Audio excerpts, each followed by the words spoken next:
Excellencies, as we are receiving queries, I would like to assure you that don't worry, the UN teleprompters are working perfectly. And by this technical note, I would like to call on the next speaker. The Assembly will hear an address by His Excellency Prabowo Subianto, President of the Republic of Indonesia. I request protocol to escort His Excellency and invite him to address the Assembly.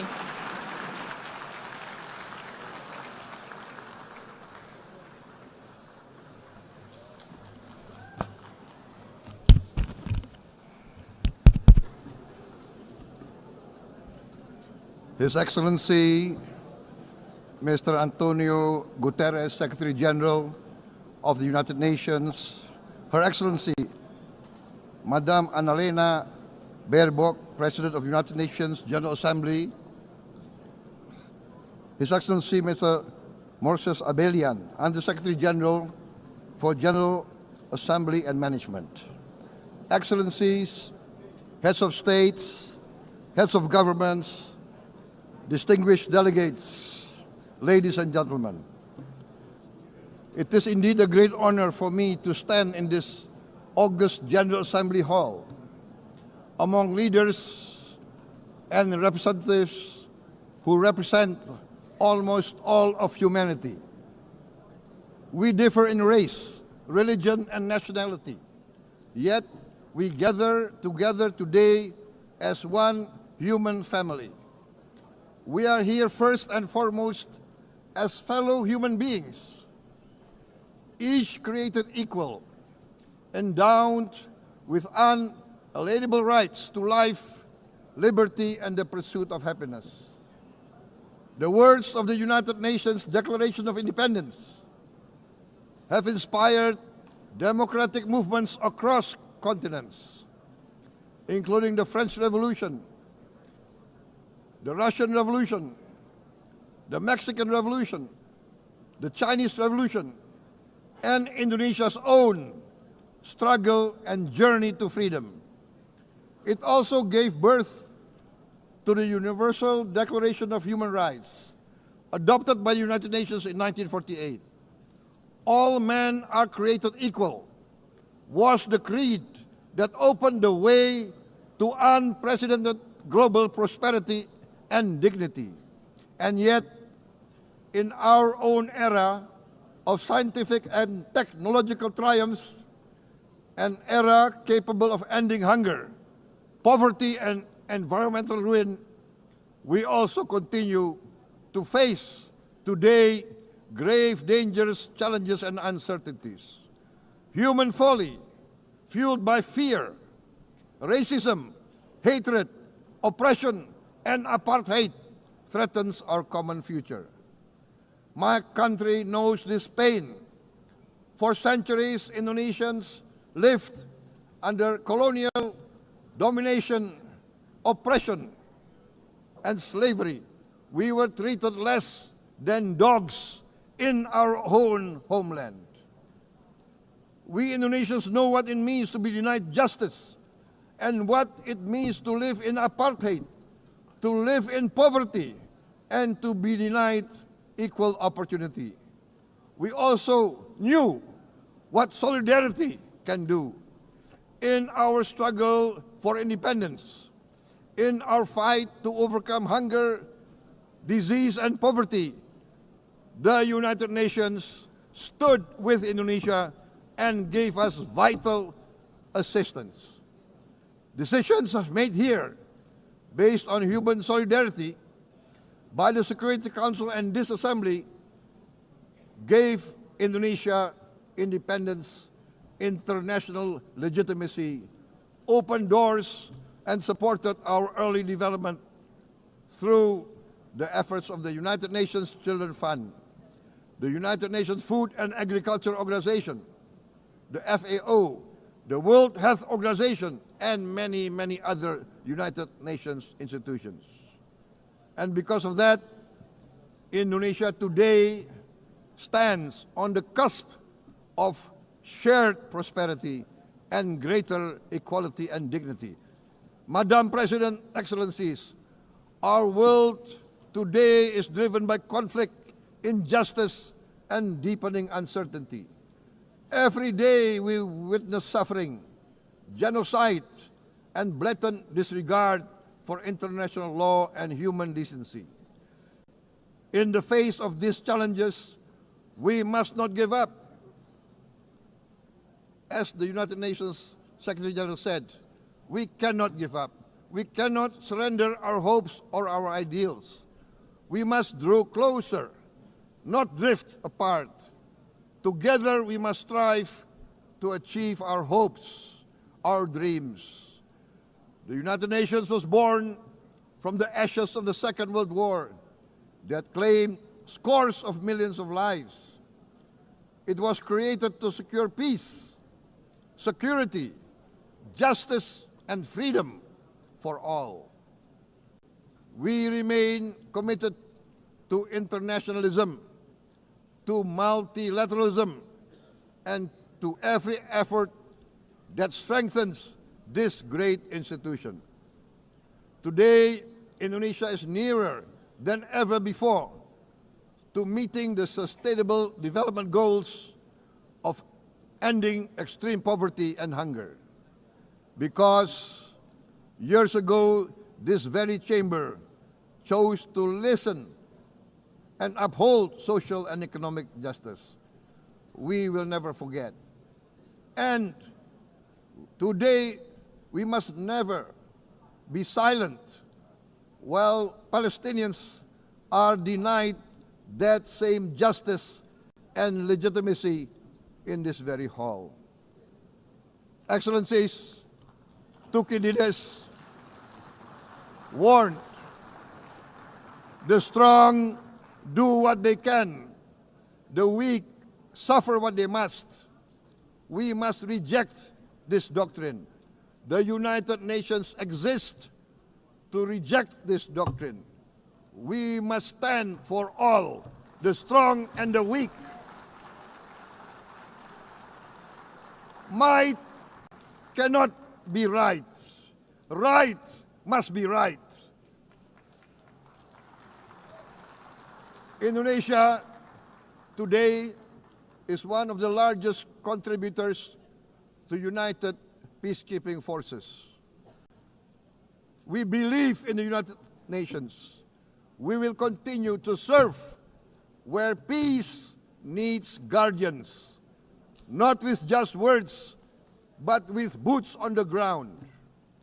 If and when the United Nations Security Council and this great assembly decide Indonesia is prepared to deploy 20,000 or even more of our sons and daughters to help secure peace in Gaza or elsewhere,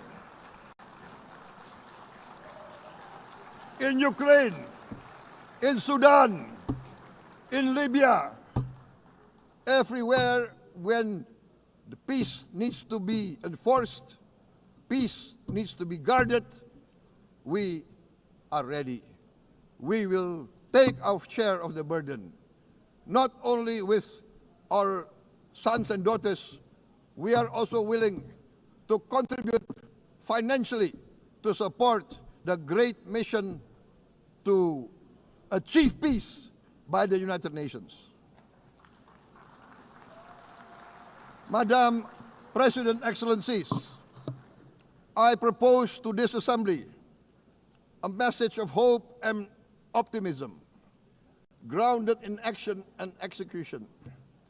Today, we heard the speech of Madam President, the President of the United Nations General Assembly. Yes, it is true what she said. Without the International Civil Aviation Organization, will we be here today? Will we sit in this great hall? Without the United Nations, we cannot be safe. No country can feel secure. We need the United Nations, and Indonesia will continue to support the United Nations, even though we still struggle, but we know the world needs a strong United Nations. The world's population is growing. Our planet is under strain. Food, energy, and water insecurity haunt many nations. We choose to answer these challenges directly at home and to help abroad wherever we can. This year, Indonesia recorded the highest rice production and grain reserves in our history. We are now self-sufficient in rice, and we are starting now to export rice to other nations in need, including providing rice for Palestine. We are building resilient food supply chains, strengthening farmer productivity, investing in climate-smart agriculture to ensure food security for our children and for the children of the world. We are confident in a few years' time, Indonesia will be the granary of the world. As the world's largest island state, we testify before you that we are already experiencing the direct consequences of climate change, particularly the threat of rising sea levels. The sea level on the north coast of our capital city is increasing by 5 centimeters every year. Can you imagine in 10 years? Can you imagine in 20 years? For this, we are forced to build a giant seawall, 480 kilometers in length. It will take us maybe 20 years, but we have no choice. We have to start now. Therefore, we choose to confront climate change, not by slogans, but by immediate steps. We are committed to meeting our 2015 Paris Agreement obligations.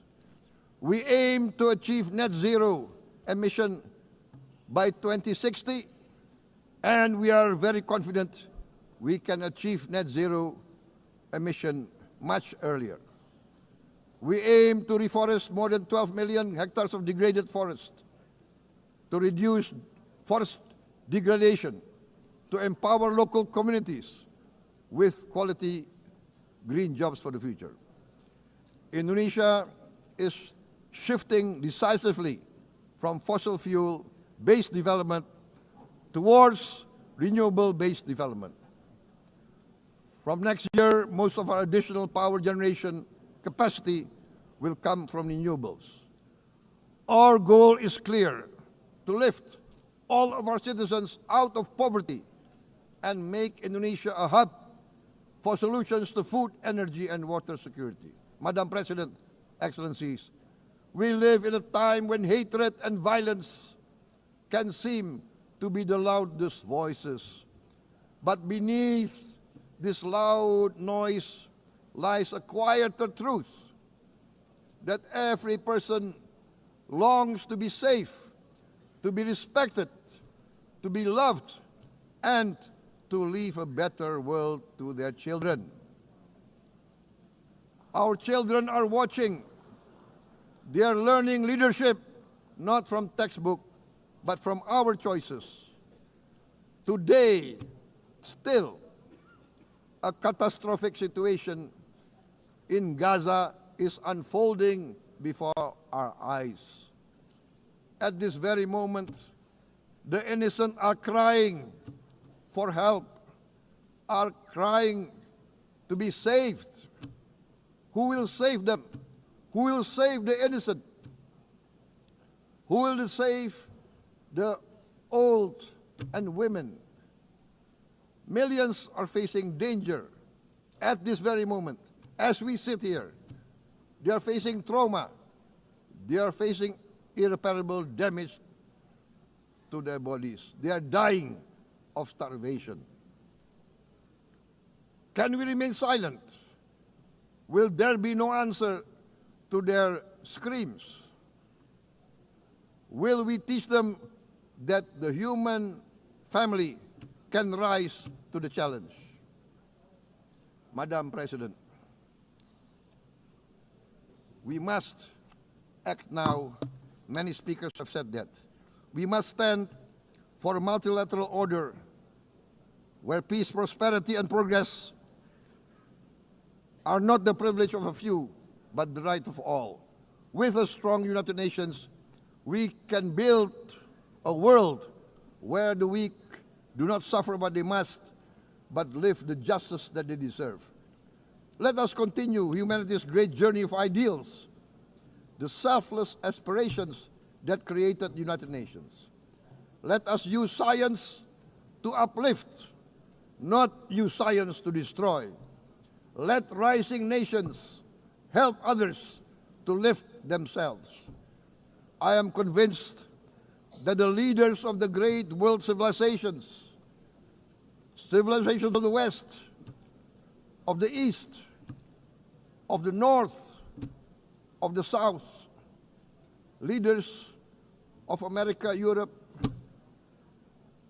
of India, China, the Islamic world, the whole world, I am convinced they will rise to their role demanded by history.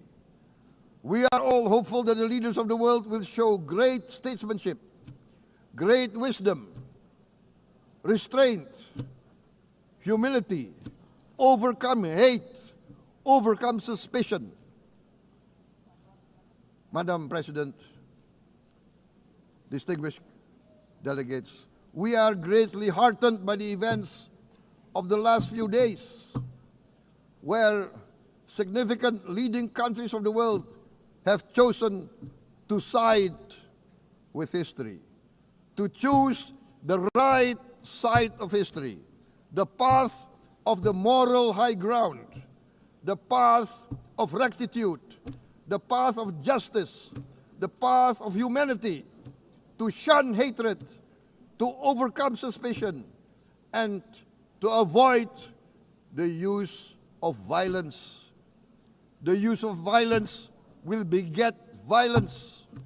No one country can bully the whole community of the human family.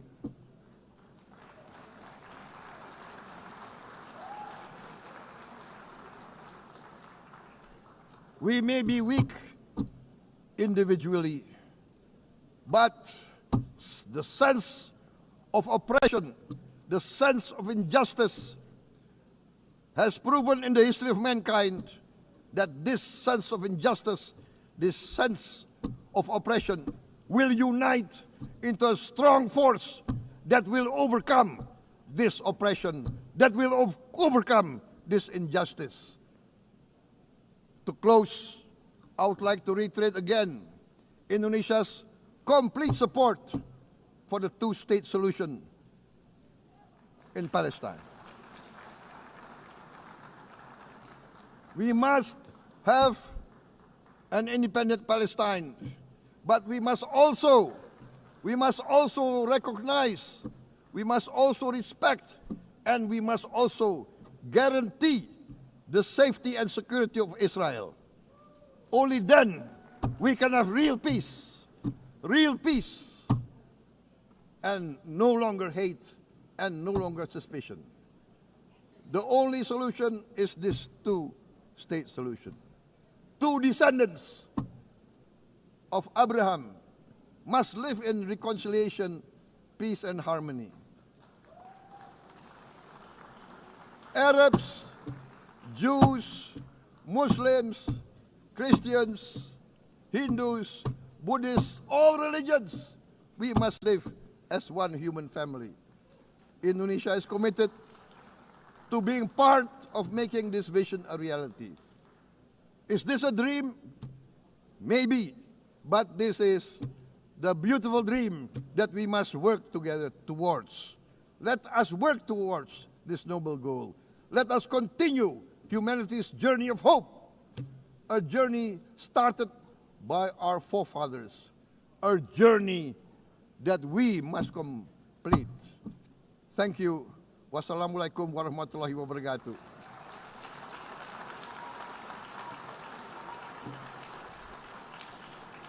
Shalom. Om Santi, Santi, Santi Om. Namo Buddhaya. Thank you very much. May God bless us all. May peace be upon us. Thank you very much. Thank you. On behalf of the Assembly, I wish to thank the President of the Republic of Indonesia,